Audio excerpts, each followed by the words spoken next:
బంగారు లాంటి రాష్ట్రాన్ని జగన్ చీకటమయం చేశాడు. విధ్వంసమే తన విధానమై రాష్ట్రాన్ని కూల్చేశాడు. గతంలో ఎప్పుడూ లేని విధంగా జగన్మోహన్ రెడ్డి అక్రమ కేసులు పెట్టి రాజకీయాల్ని కలుషితం చేసే పరిస్థితికి వచ్చాడు. కక్ష సాధింపుతో ప్రజాస్వామ్యాన్ని ప్రశ్నించే వారిని, మీడియాని అణిచివేసేందుకు పోలీస్ శాఖను జేబు సంస్థగా మార్చుకున్నాడు. చివరికి జగన్ అధికార దాహానికి వంచనకు బాబాయి బలయ్యాడు. ఇద్దరు చెల్లెళ్ల సైతం రోడ్డెక్కి వైసీపీ పునాదులు రక్తంతో తడిచాయని ఘోషించే పరిస్థితి వచ్చారు. జగన్కు ఓటు ఇద్దని సొంత చెల్లెళ్లే చెప్పారంటే 5 కోట్ల ప్రజానీకం అర్థం చేసుకోమని విజ్ఞప్తి చేస్తున్నా. తమ్ముళ్ళు, ఈ రాష్ట్రంలో ఎవరైనా బాగున్నారా అని మిమ్మల్ని అడుగుతున్నా. రైతులు బాగున్నారా తమ్ముళ్ళు అని అడుగుతున్నా. యువతకు ఉద్యోగాలు వచ్చాయని అడుగుతున్నా. మహిళలకు రక్షణ ఉందా అని అడుగుతున్నా. ఎస్సీ, బీసీ, ఎస్టీ, మైనారిటీలకి ఏమైనా లాభం జరిగిందా అని అడుగుతున్నా. ఇలాంటివన్నీ చూస్తే ఒకరిద్దరు కాదు, అందరూ నష్టపోయారు. I am requesting honourable prime minister Modiji, Andhra Pradesh has suffered the worst due to bad governance, financial mismanagement and corruption. You will be shocked to know that collectorate offices, Raitu Bazar buildings, government colleges have been mortgaged. It is a pity that even tax revenue from liquor, both present and future, have been escrowed. This is the sorry state of affairs over the last 5 years. అందుకని నేను మీ అందరి తరపున మోదీజీ గారిని request చేస్తున్నాను. మన రాష్ట్రాన్ని కాపాడుకోవాలి. సిద్ధమా మీరందరూ అడుగుతున్నా. ప్రజలు గెలవాలి, రాష్ట్రం నిలబడాలి, మన బిడ్డలు వెలగాలి, జీవితాలు బాగుపడాలి. అందుకే ఈ పొత్తు. నరేంద్ర మోదీజీ గారి సంకల్పం గెలవడం కాదు. నిన్ననే ఎన్నికల శంఖారావం మోగింది. ప్రజల్లో ఉత్సాహం పెరిగింది. దేశంలో ఎన్డీఏకి 400+ సీట్లు వస్తాయి. అదే మరిగా ఆంధ్రప్రదేశ్లో 25కు 25 గెలిపించే బాధ్యత మీదే. సిద్ధమా అని మిమ్మల్ని అడుగుతున్నా. అది చేసి, ఎందుకంటే అక్కడ మైక్ డిస్టర్బ్ అయితే ప్రధానమంత్రి గారు చెప్పాలనుకున్న సందేశం మనం వినే అవకాశం రాదు. కాబట్టి దయచేసి పక్కకి వెళ్ళాలి. జనసేన అధినేత పవన్ కళ్యాణ్ గారికి, బీజేపీ రాష్ట్ర అధ్యక్షురాలు పురంధేశ్వరి గారికి, 3 పార్టీల నేతలకు, కార్యకర్తలకు, అందరికీ మరొక్కసారి ప్రజలకు నా నమస్కారాలు. నేటి ఈ ప్రజాగళం సభ రాష్ట్ర పునర్నిర్మాణ భరోసా సభ. అది ప్రస్తుతం చూస్తే, మీ అందరి ఉత్సాహం చూస్తే అది నిరూపితమైంది. ప్రజల ఆశల్ని, ఆకాంక్షల్ని సాకారం చేసే సభ.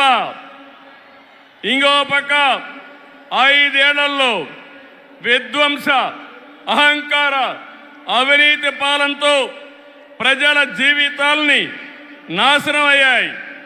అందుకే ప్రజల గుండె చప్పుడు బలంగా వినిపించడానికి 3 పార్టీలు జట్టయ్యాయి. రేపు జరిగే ఎన్నికల్లో మీరివ్వబోయే తీర్పే ఈ రాష్ట్ర భవిష్యత్తును నిర్ణయిస్తుంది. మీ జీవితాలు తీర్చిదిద్దే బాధ్యత మాది. మీ మద్దతు, ఆశీర్వాదం మాకు ఇవ్వాల్సిందిగా మరొక్కసారి మిమ్మల్ని అందరినీ కోరుకుంటున్నాను. 3 పార్టీలు జెండాలు వేరు కావచ్చు, మా జెండా ఒకటే. అదే సంక్షేమం, అదే అభివృద్ధి, అదే ప్రజాస్వామ్య పరిరక్షణ. అదే సమయంలో ప్రజల కోసం తప్పించి పవన్ కళ్యాణ్ గారికి కూడా అభినందనలు, ధన్యవాదాలు. మోదీ గారు ఒక వ్యక్తి కాదు, భారతదేశాన్ని విశ్వగురువుగా మారుస్తున్న ఒక శక్తి. అవునా కాదా? మోదీ అంటే సమిక్షేమం, మోదీ అంటే అభివృద్ధి, మోదీ అంటే సంస్కరణ, మోదీ అంటే భవిష్యత్తు, మోదీ అంటే ఆత్మగౌరవం, ఆత్మవిశ్వాసం. ప్రపంచం మెచ్చిన మేటైన నాయకుడు మన నరేంద్ర మోదీ గారు. ప్రధానమంత్రి అన్నా యోజన, ఆవాస్ యోజన, ఉజ్వల యోజన, కిసాన్ సమ్మాన్ నిధి, పిఎం ఆయుష్మాన్ భారత్, జల జీవన్ మిషన్ వంటి పథకాలతో సమిక్షేమానికి కొత్త నిర్వచనం చెప్పిన వ్యక్తి నరేంద్ర మోదీజీ. సమిక్షేమ పథకాలు అందిస్తున్నాయి దేశాన్ని బలమైన ఆర్థిక శక్తిగా మార్చడానికి.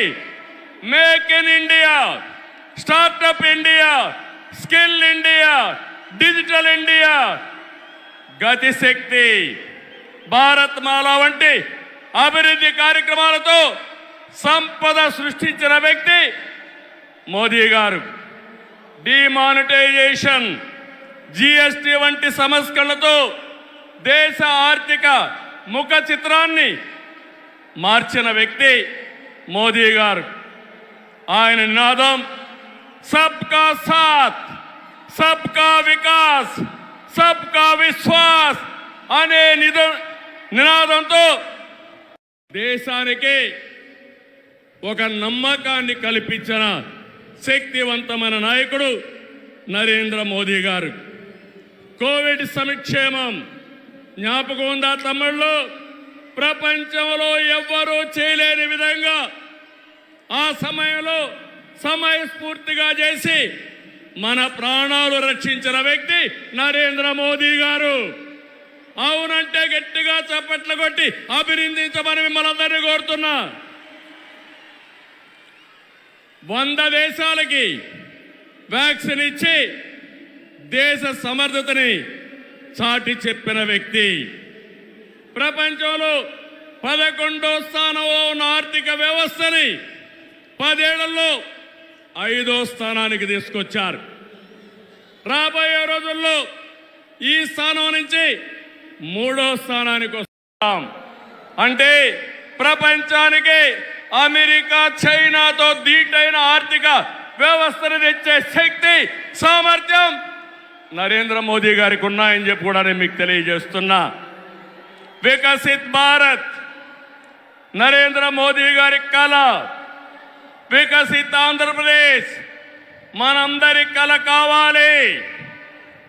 వికసిత్ భారత్ దిశగా దేశం దూసుకుపోతుంది. ఈ ప్రయాణంలో వచ్చే అవకాశాల్ని అందిపుచ్చుకొని ఏపీ కూడా అభివృద్ధి చెందాలి. మన జీవితాలు బాగుపడాలి. పేదరికం లేని దేశం మోదీ గారి కళ, ఆయన సంకల్పం. ఈ రాష్ట్రంలో పేదరికం లేకుండా చేయడం మన సంకల్పం కావాలి. అందుకే మనం అందరం ఆయన ఆశయాలతో అనుసంధానం కావాల్సిన అవసరం ఉంది. ఒక విషయం ఇక్కడ చెప్పాలి. मोदी जी का संदेश है कि विकसित भारत के लिए यही समय है, सही समय है. నేను చెప్తున్నాను, मैं कहना चाहता हूं कि देश को सही समय में मोदी जी जैसा सही नेता मिला है. आपकी पूरी कोशिशों में हम आपके साथ रहेंगे, ये हमारा वादा है. నేను ఒకటే ఈరోజు చెప్తున్నాను, భారతదేశానికి ప్రపంచంలో గుర్తింపు తెచ్చిన వ్యక్తి నరేంద్ర మోదీ గారు. వికసిత్ భారత్ ద్వారా ప్రపంచంలోనే నెంబర్ 1 దేశంగా చేసే శక్తి సామర్థ్యం ఒక్క నరేంద్ర మోదీ గారికే ఉందని మరొకసారి విజ్ఞప్తి చేస్తున్నా. అంతేకాదు, భారతీయులు మొత్తం ప్రపంచంలో ఒక శక్తివంతమైన జాతిగా తయారు చేయడం ఆయన ఆశయం ఇప్పటికే జరుగుతూ ఉంది. భవిష్యత్తులో ఈ దేశాన్ని జీరో పావర్టీ నేషన్గా తయారు చేసే శక్తి కూడా వారికే ఉంది. దేశం దూసుకుపోతా ఉంది. రాష్ట్రంలో సమస్యలు ఉన్నాయి. 2014 విభజన తర్వాత సవాళ్ళని సమస్యల్ని అధిగమించాం. నవ్యాంధ్ర కోసం ముందుకు పోయాం. ఎన్డీఏలో భాగస్వామిగా కేంద్ర ప్రభుత్వం రాష్ట్రంలో అనేక కార్యక్రమాలు చేశాం. ఆ రోజు మీరు ఒక్కసారి చూస్తే 11 జాతీయ విద్యా సంస్థల్ని కేంద్ర సహకారంతో ఇక్కడ నిలబెట్టాం. మోదీ గారి చేతుల మీదుగా అమరావతిని నిర్మాణం కోసం చేశాం. అదే కానీ ఈరోజు పూర్తయి ఉంటే దేశంలో ఒక బ్రహ్మాండమైన నగరంగా అమరావతి తయారయ్యేది. 3 ముక్కలాటతో అమరావతిని నాశనం చేసి భ్రష్టు పట్టించిన వ్యక్తి ఈ జగన్మోహన్ రెడ్డి. పోలవరం కేంద్ర సహకారంతో 72% పూర్తి చేస్తే ఈ ప్రభుత్వం పోలవరాన్ని గోదావరిలో కలిపేసే పరిస్థితికి వచ్చారు. ఈ విధంగా ఒక ప్రాజెక్టు కాదు, అన్ని ప్రాజెక్టులు నష్టపోయాం. సహజ వనరులు దోచేశారు. ల్యాండ్, శాండ్, వైన్, మైన్ అన్నిట్లో వేల కోట్ల రూపాయలు దోపిడీ చేశారు. జే బ్రాండ్లతో లిక్కర్ తెచ్చి ప్రజల ప్రాణాలు పణంగా పెట్టి అతని ఆదాయం పెంచుకున్న దుర్మార్గుడు ఈ జగన్మోహన్ రెడ్డి. ఓటేసిన ప్రజల్ని పన్నుల బాధుడితో కాటేశాడు. పెట్టుబడులు తరిమేశాడు. 5 ఏళ్లలో రోడ్లు లేవు, ప్రాజెక్టులు లేవు, పరిశ్రమలు లేవు, ఉద్యోగాలు లేవు, ఉపాధి లేదు, అభివృద్ధి అన్న మాటే లేదు. ప్రజల జీవితాల్లో ఆనందం కూడా లేదు. అంతటా గంజాయి, అశాంతి, అభద్రత, ఆందోళన